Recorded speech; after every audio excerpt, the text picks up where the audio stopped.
Okay. All right. So it's not gonna stop us, right? So we had a technical issue with my page, unfortunately.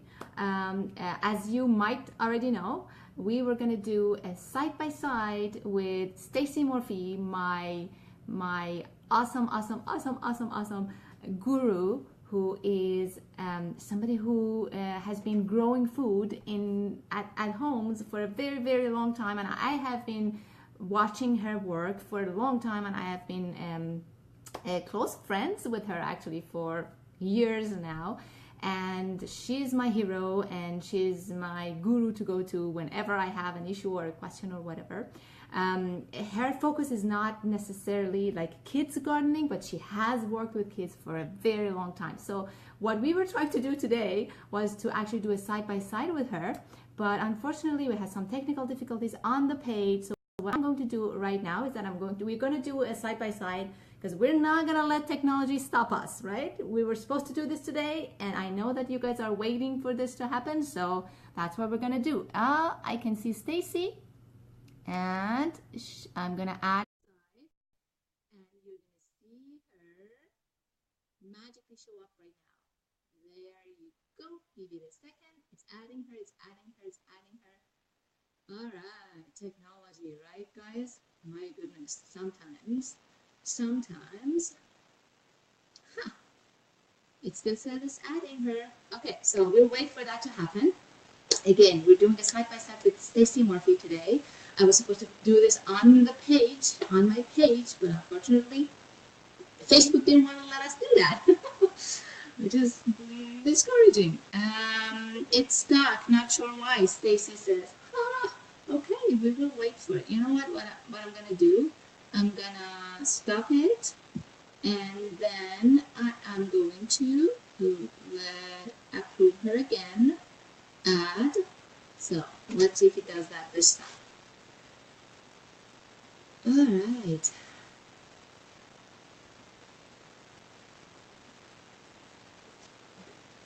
You can approve.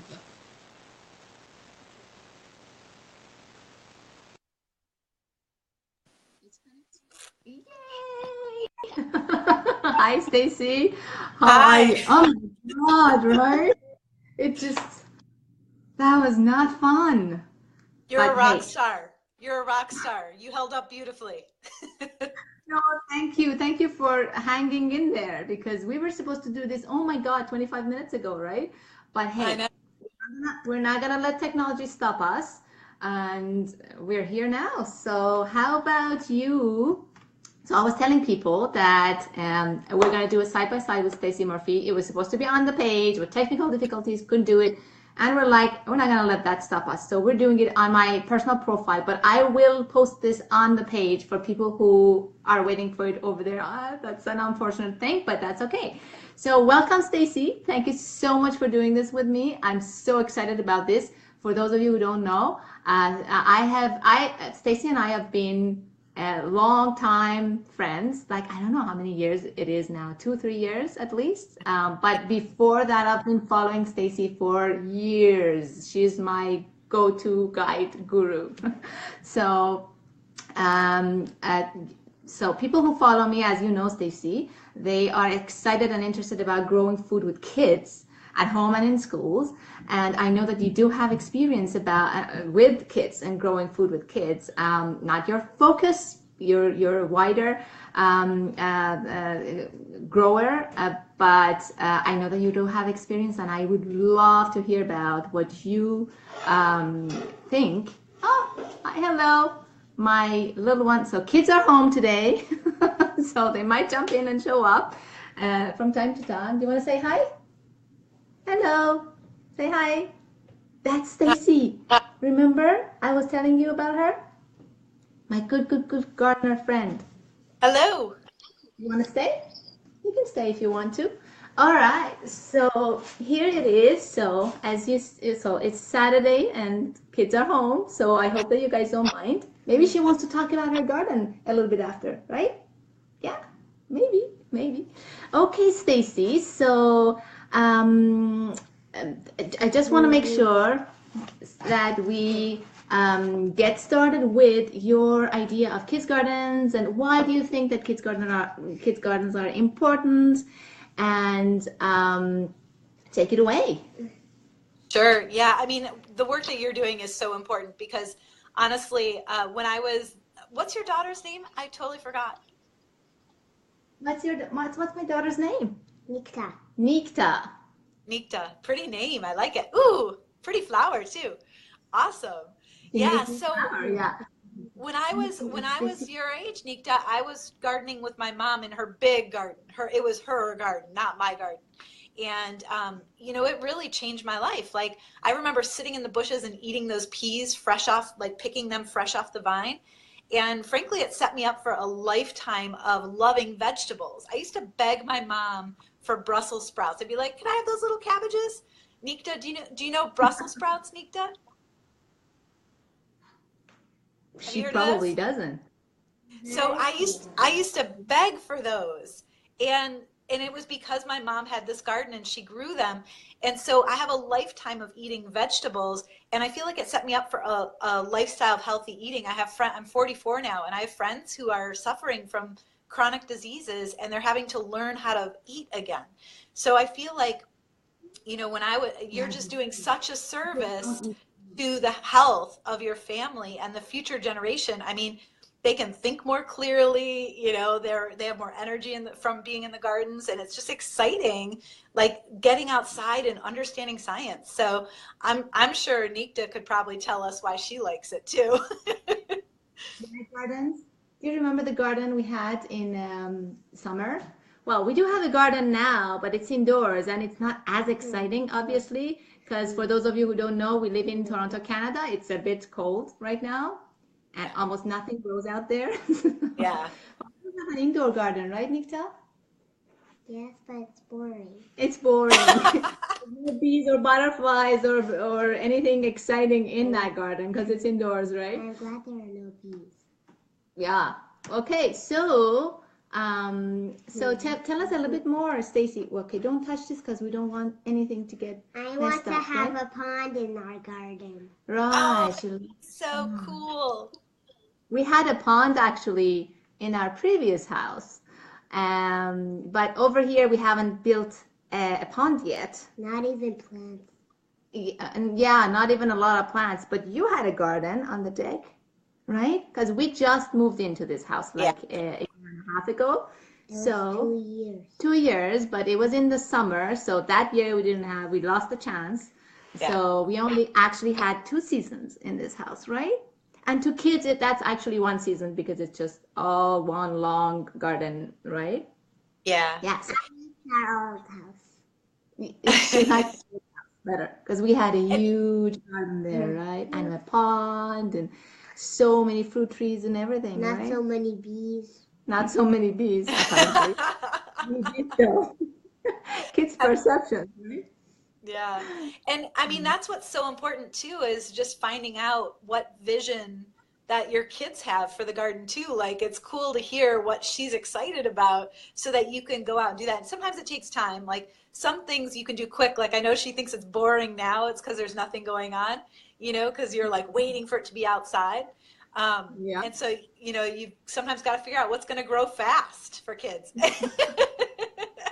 Um, and she said if um if um the other person that lives in our house, our old house now, listen, okay, and we have to move and they have to move, we can switch to that house again. She wants to go back to that garden. She loved it so much. I still have those pictures. No one changed anything. But we're going to build an even All better new. garden here, I promise. Okay. Yeah. Yeah, I promise. Yeah, Okay, it takes a little bit of so time. That happens. And one of the things that we used to do, this is really funny because I've worked with kids of all ages. For people who aren't familiar, we had a youth farm in Brooklyn, and it was on the front lawn of 5 high schools. And it was a 1-acre farm. So it was really big and really beautiful, fruit trees and vegetables and herbs and flowers and a farmer's market and all these things. And we had people of all ages, so everything from Nikta's age all the way up to even, you know, senior citizens coming who wanted to work in the garden. And so basically, different ages are interested in different things. And every once in a while I would find a kid, you know, sometimes they show up and you don't know if they're going to be excited about the garden or not.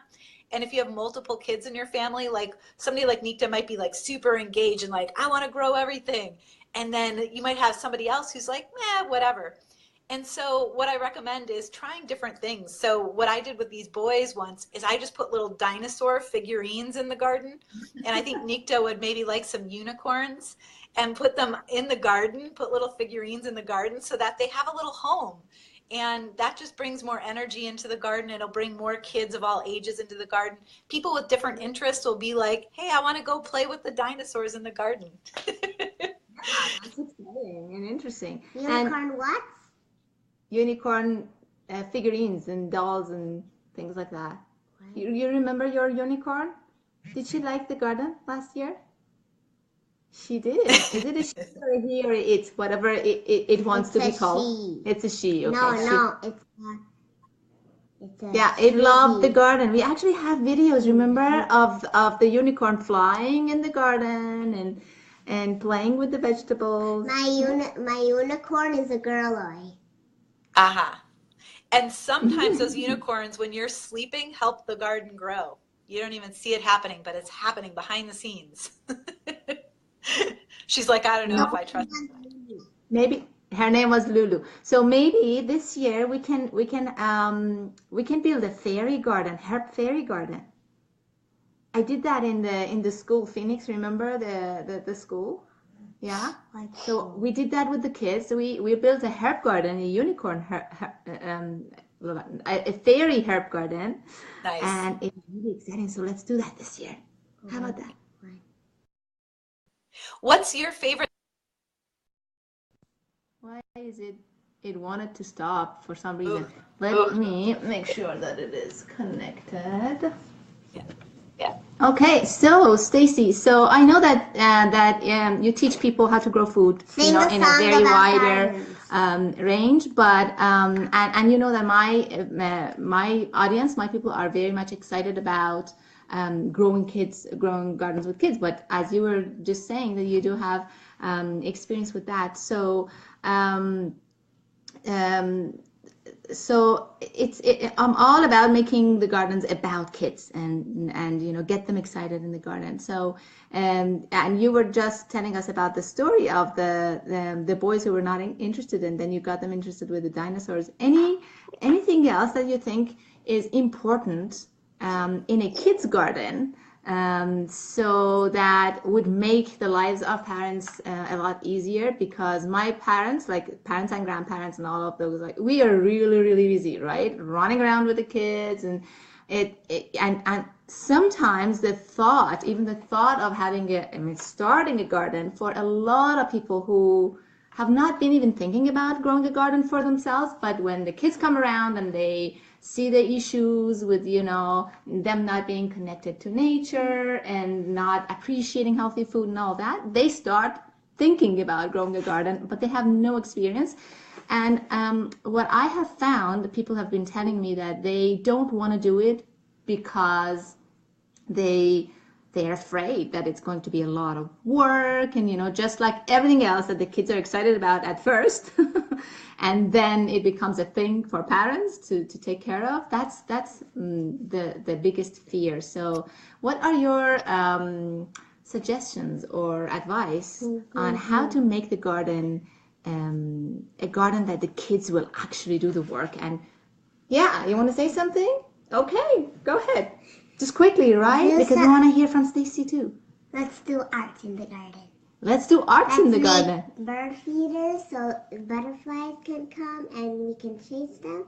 And let's make unicorn cupcakes. Like if the kids do a good job, they can get unicorn cupcakes. See, I told you, she might go on a tangent about unicorns. Okay, my battery's going low. All right. Yeah, and so Go ahead, Go ahead, what? I said something. Yeah. And now I want her to say something. Is this coming? Yeah. It's coming. Yeah. But grown-up ideas are boring. Oh, grown-up ideas are boring. I don't think so. Let's hear her. Let's see what she has to say. So she's got a great. She's got a great. I can hear myself double. Oh, what happened? Is your on? It doesn't have it. No, it isn't. Yeah. Huh. The only thing I changed was that I attached the phone to the charger. I hope that doesn't. Yeah, now there's an echo. Hmm. Do you hear the echo? Do you hear the echo? It's a delay. Can you hear this? Yung nag-measure the mirror sa gusto. When we talk, do you hear an echo too? Because we don't hear an echo. We're hearing you fine. Okay, so it's just Maya. It's really hard. It's really hard to focus. I'm sorry. So go to Daddy. Just go to Daddy. Go. I'm not sure what changed. Whoa. Is it that bad? It's really bad. I can't. Let me hold on. I can't. Is it better now? Let me see. No, it's still there. Still there. So it wasn't the charger then.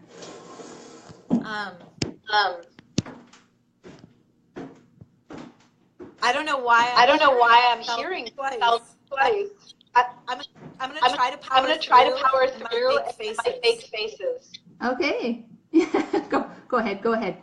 It's fine. Okay. Two things.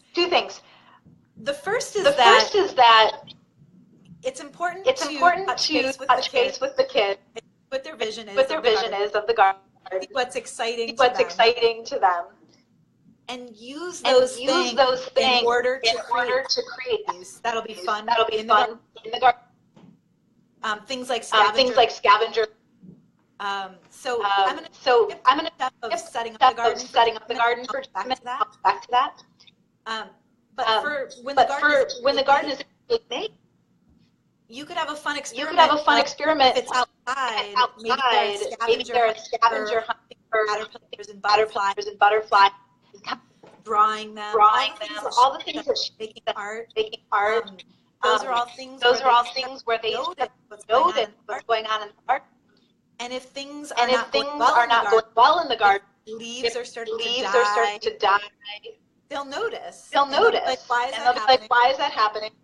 Maybe they need some water. Or if some caterpillars are there, and there's some chew marks, they're on scavenger. And then you ask them, what do you think we should do about it? And kids are in an interesting case because they often want to kill caterpillars, which older gardeners want. Right. So with young kids, move the caterpillars somewhere else. Right.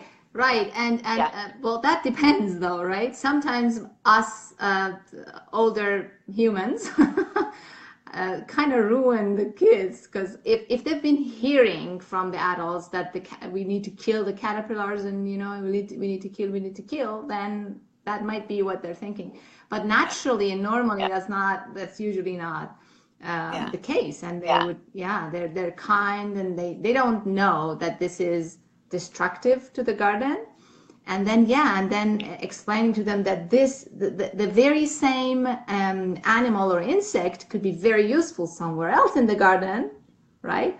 Then that's a huge learning, right? Yeah.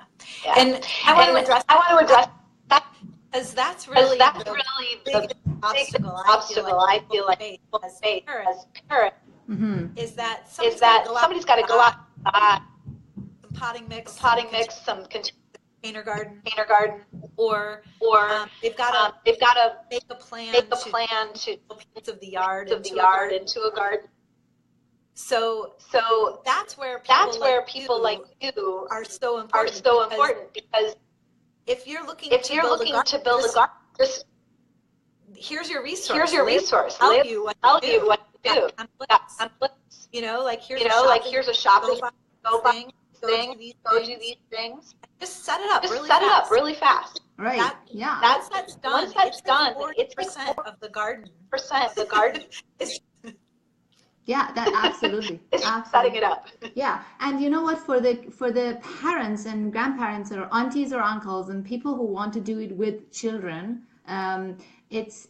I think there are very few very important things.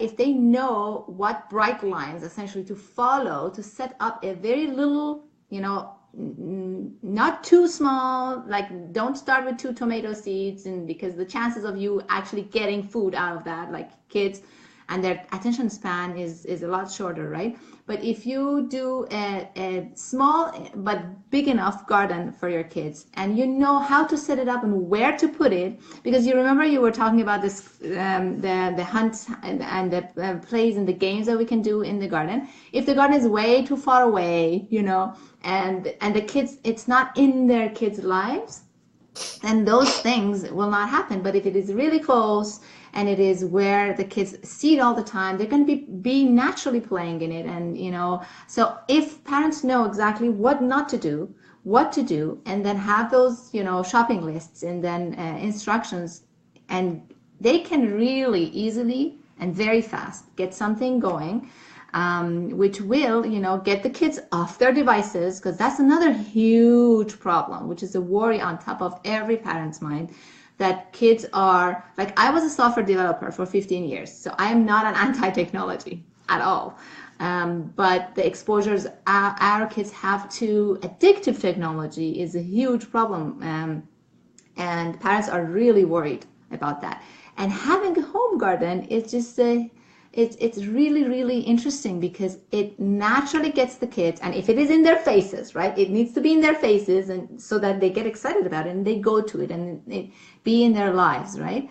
And then, as you said, it's just like, if you get it going, then, and you set it up right, then it's just really easy to follow through the rest of the season with it, because as soon as it's set up right, you're good to go. Yeah, and on those devices gives you some ways to think about the garden. So what I love to do with kids is set up a board with a series of objectives. The reason why kids love the devices is that the device tells them what to do next. It's like hunt for this. Right. So you can set up a series of really fun objectives or games, and then have them do that. So maybe what they do is every day they count the number of leaves on the lettuce plant. That's one of their objectives. Of the day is grow overnight. Amazing. Yeah. And then with those long like tomatoes. Put a date on it and have a calendar next to the garden. Put a date that says this is when we're expecting tomatoes to arrive. And the kids can mark it off as they're approaching. And what's cool is tomatoes will form. So they can put a little celebration. Green tomatoes, And they're going to celebrate their arrival. And when they do show up, it's going to be like they've seen the whole process. It's such a good lesson for them. Patience, but also and have objectives along the way too. And what I love about kids garden is that there's size plants too. So dwarf tomato plants, like bring it down to their size. It's just for them. Right. And miniature gardens, like small herb gardens. I was looking at miniature plants, and the creeping plants, like creeping thyme and creeping rosemary, and there's so many different creeping herbs that can go into a fairy garden, and they're actually medicinal, and they're actually edible, and the aroma that they create is amazing. right? So yeah, and I love your idea about, getting them engaged with their devices in the garden so that it doesn't become this thing that, okay, we're doing this so that you're off your devices, because when we do that, then they're going to react. They're going to react negatively because they think that, oh, this is something that mommy wants me to do, or daddy wants me to do, especially with those that are a little older and closer to, teenager ages, or are teenagers. Obviously, whatever mommy and daddy says, we got to do the opposite, right? So that's unfortunately the case. Well, not unfortunately, that it is what it is with teenagers. They have to be kids. They have to be teenagers, and all those problems. It's karma, right? All those problems we created for our parents, they're creating for us because they got to be kids and they got to be teenagers, right? So yeah, so I love the idea of including their devices in the garden. Why not, right? If it actually helps them engage with their garden better, that's an amazing idea. Yeah, thank you for that. Photo journals. And I just Photo wanted to journals. say And I just about wanted to say about what how we interact with our kids in the garden. I have an advantage because they're not my kids. And Right. right. And I have to say that I've worked with all ages, and just recognizing that every age is different. So, when I was working with 6 to 8 year olds, we were doing things like counting in the garden, like, counting number of leaves. We were counting number of caterpillars. We were doing a lot of of those sorts of things that they're naturally learning. And they want to be next to somebody doing things at that age still. Like they kind of want you to be a part of it. They don't want to be alone doing it. So oftentimes at that age, you are there present, but the trick is to not do the actions, to allow them to do the actions. And when they get older, 9, 10, that gets really interesting, because what happens is then they start to form their own logic questions, and then they want to know the answer in the garden. So then let them lead. Just, if they say, hey, why are we sprouting in the sink for some of these seeds and we're sprouting in the ground for other seeds, or why do we do it this way? And let them know, like, hey, this is your garden. Why don't you test different ideas and see what happens. So 9 to 10 range, let them lead, let them run some experiments, let it be theirs. And then when they become teenagers, man, all bets are off. It's amazing. They get like sometimes, 16, they're getting cars. And as long as you're providing a framework to keep them safe, you can let them go in a lot of ways and say, okay, here are the rules to the game. Now go forth and compost. They're going to want to compost. They're going to want to do all kinds of things. Oh yeah. Teenagers, they they get really excited about projects like setting up a drip irrigation system. Like even if it's Yes. really easy, right? And they go online because they love going online, right? And they look into how can I make it happen? What tools do I need? How can I put it together? Especially boys, they love those types of projects and Yeah. composting and all that too. Yeah. Yeah. So as what I saw my job as when I was teaching teenagers was basically a framework of, okay, here's your thing. You go set some goals. What do you want to learn? What do you want to do? Now go off and create a plan for yourself. Once we've established what the questions are that you want to answer, go create a plan, bring the plan to me. Let's take a look at it.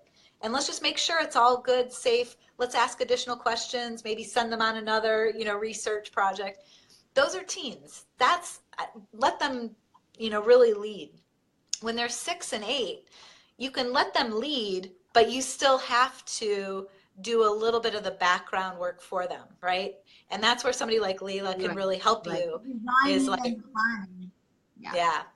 And one thing I would recommend too is, I know that, kids have different taste buds everywhere. It, kids like different things. And I know Layla says, don't be too discouraged if they don't like what you grow. In my experience, that's true. It's like sometimes they need to taste it 7 times and then they start to like it later. But I will say this, if you can find sorrel, which is a perennial green that is very tart and sour, Kids love that stuff. Every kid I've ever met is like, give me more sorrel. So if you can find that as a little baby plant or as seeds, that is one of my number one plants in a kid's garden. They're going to eat it so fast. It's like, you're going to be like, stop harvesting it. It has to grow. And also pea shoots, because kids love peas, the taste of peas. And peas take a while to grow in there. It's 50 days or whatever it is. But if you grow pea shoots, you get the flavor of the pea shoot in a plant that's ready in days. Yeah. So those are two things I would recommend for people who are looking for, if your kids are not yet engaged in eating greens. Those are greens that they're green on the outside, but on the inside, they don't taste like other greens at all. So I would recommend something like that. And like I said, those dwarf tomatoes, like Tiny Tim's, they grow in like 50 days. So they're faster than other cherry tomatoes. But anyway, so I got a little off topic, but just noticing that different age groups are going to need different amounts of help, but really let them lead. Let them tell you what their vision is and go that direction. And then they're going to be they're going to just keep getting more and more engaged. Right. And again, as you said, it depends on their age, right? So if they're really little and you really have your kids as a parent or as a grandma or even auntie or uncle, your kids, right? So if they're very young and they're the type that would say, okay, they don't care that you're living in Toronto, Canada. They want to grow, pineapples and bananas, and you're like, okay. Sure, you can do that, right? So be careful about asking them, but as soon as they get a little bit older and they understand that some things are possible and some things are not possible, and you can explain that to them, just let them tell you what they want. And then you can that would become a discussion, right? Yeah, can we grow that here? Or but I always warn parents to be careful about not going only after those things that the kids like. Also include things that will get them excited, and quick results is what gets them excited. So if they're growing eggplants, because they love eggplants for some reason, because I don't, but you know that eggplants is going to take a long time to grow. Also include things like radishes and spinach and things like that. And when you were talking about sorrels, like I love growing perennials because it's just so easy. You do it once and then you're done, and they keep coming back. And sorrel can be it's a very good replacement of spinach, and the kids love it. Like almost all. I can't say all because I don't know. People cook many different things in different cultures, but almost any spinach dish that I know, you can replace sorrel with it, right? And yes, sorrels are amazing. We had them in our old garden. We'll have them in the new garden too, because my kids love them. I did not try peas shoes. So that's something new to me. I'm gonna definitely try it with with the schools that I teach at as well. So thank you for that. I learned something. And oftentimes I mentioned asking kids and you said they want, and they're gonna say pineapple. They're gonna say pineapple, and you're like, sorry, we can't grow pineapple. So then I start to frame back to that. And it's I come at it from the perspective of wouldn't it be fun if the more excited about something, the more excited they get about it. Yeah. They look at you. They look at you and see what's your reaction to it, right? A lot of them do that, especially when they're younger. Yeah. So when you're replacing sorrel instead of pineapple, the goal is to say, oh my gosh, it's so good and take power like pineapple. If you can actually do that, so reframing it doesn't sound like it's Yeah, you sometimes you get cut off, so I'm hoping that people can hear both of us well. Do I get cut off on you as well? No, but I still have my. Ah, you still have your echo. Oh my God, poor thing. That's difficult to plow through, right? Yeah. Yeah. So when I talk, you get an echo, and when you talk, you get an echo. Like it's both. When you talk, you get an echo. Ah. And it wasn't started. like that at the beginning. Yeah. Unfortunate. Okay. Hopefully the echo won't be on the video. So I don't know if people are hearing the echo, but we're gonna get going, right? We're gonna get going because thank you so much, Stacey. I really appreciate this. It's really really lovely to have you here. And I don't know if people know, but you're doing you're releasing a free class right now, right? You're in the middle of releasing a free class. Yeah. It's amazing. I've been on your classes before, and yeah, I know that people call me an expert, but seriously, I have been learning from you a lot, right? And I know that people who follow me, they might not be necessarily, thinking about growing a huge garden for themselves, and they might be, right? But things that they can learn in your class definitely helps them in their kids' garden as well, because you need to know the basics, and you need to know how to grow your own soil, create your own soil, and all the amazing stuff that you teach people. And here's the thing with growing a garden for kids is that it needs to be easy, and it needs to be simple, and it needs to be fast, and those are exactly the things that I've seen you actually teaching people. Now, how to do it easier, how to do it faster, how to plan for it so that you don't have to be spending extra time in the garden, and all of those things can be very much easily applied to growing a garden with kids, right? So I do have a link for your free class, and right after this I'm going to put the link in the descriptions for people who want to learn from you, because it's free, like Stacey Murphy is doing free class, right? So you gotta get on that, even if you don't want to go full blown like a huge garden for yourself, and you're thinking about your kids or your grandkids. That still can be very well applied, because the things that you learn in that class is going to help you big time. So yeah, so anything else, Stacey, you want to mention or talk about? No, I just want to say I just want to say thank you. Work is so important. And I mean, the work of is going to change the future. We're making a healthier new generation. They're clear-headed. They're going to live so long.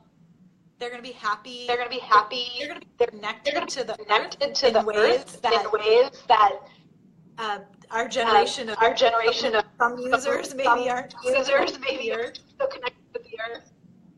So yeah, I'm having a hard time with the echo. I know the echo is really difficult. So I'm looking at the comments, and we have a comment from Caroline. Hi, Caroline. So she's saying that, hey ladies, looking great and great content. Thank you, Caroline. That's amazing. I have a square meter garden and love your tips. There you go. Amazing. Caroline, if you have any questions, please don't hesitate to ask while Stacey and I are here. It's really unfortunate that we couldn't do this on the page. I know that people were waiting on the page to see this, but I am going to actually put this on the page.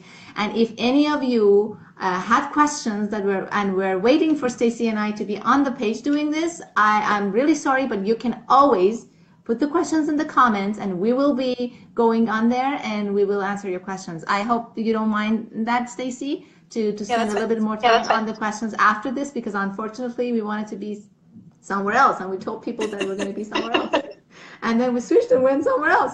So that is not really, we didn't do that intentionally. Technology sometimes does that. So my little kids have so much fun with seedlings. Yay, that's amazing. And the whole process of growing something themselves and they want to eat it too, and they want to eat it too. That's amazing, because you're lucky, Caroline. You are lucky to have kids who want to grow, want to eat what they grow. Actually, research shows that a higher percentage of kids want to eat, or at least try. They might try it and don't like it, but they at least try new veggies and vegetables if they grow it themselves. That is like proven by research, right? But again, as I always say, you never know if they actually will like it.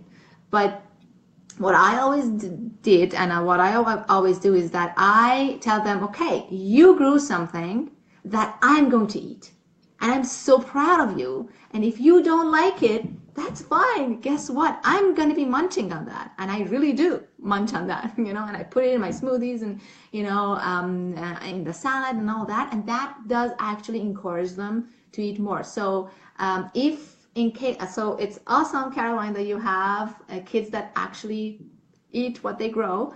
But even if in some cases that was not the case, that's fine. They don't have to love what they grow. That's what Stacey was just saying a minute ago, that you don't have to, as long as you get them excited about growing food, because it's not just about eating. It's about the whole entire experience of them being in the sun, touching the soil, that that actually makes them happy, because research has shown that touching good soil, obviously the one that does not have any chemical fertilizers and that all that garbage, like a healthy organic soil has enzymes in it that actually creates happiness. So, and let's get our kids outside in the soil and in the sun and in the fresh air, and get them connected and into the outside world, so that they see where the food comes from and all that, right? Awesome, amazing. So I think we have been on this for more than half an hour, I think, 35 minutes or so. And we were late because of all the technology issues that we had, but that's fine. So guys, she's saying, I eat it. Good for you. And show them that I like it. Exactly. That's exactly what you need to do. Where the lettuce comes from. There's a bit of peer pressure that can happen with kids. If you have multiple kids, I've seen this happen. One person eats the sorrel and says, "Oh my God, this is amazing!" And then everybody else is like clamoring to try it. Right. And right. That's true. I've even seen like. Yeah, exactly. So it happens with my kids. It also happens with the kids of my students. I've seen that happening, and with the students I teach my programs in schools, because there's a lot of them, right? And the opposite could happen too. Like they eat it and they say yuck, and then everybody else is gonna say yuck. But if you get lucky, and so here's the thing. I know which one of the kids are the ones that should try it first. But when they try it and they go yum, it's like, the peer pressure is amazing, and how they. It's not just the pressure, like social proof, right? They're like, oh, okay, so if other people like it, then I like it too. And the same thing happens to parents, especially with younger kids. They look at you. So you try it and you go, oh my God, this is amazing. And you don't have to lie, because you try things that you like, right? You've tried it. You're a grown-up. So you know what you like and what you don't like. And then the kids will follow through, right? Yeah, that's so true, Stacey. That's so true. All right, guys. So if you want to learn from Stacey, because she's having a free class going on right now, I'm going to put the link down below. Go ahead and check it out. And I'm going to put this on the page so that people who are waiting over there can see this. And I think we're almost done. Is there anything you want to add, Stacey? Just want to say thanks, everybody. For Thank you so much. Thank you for plowing through the echo and all the technical issues and jumping on the page and on the profile and here and there. We did it. And when we post it, more people are going to see it. Cool. We got to get lots of kids out there growing food. This is how we do it. Yeah, let's get that doing. All right, awesome. Mwah. Thank you so much. Thank you Bye. for all your Bye, for all guys. your Bye, everybody.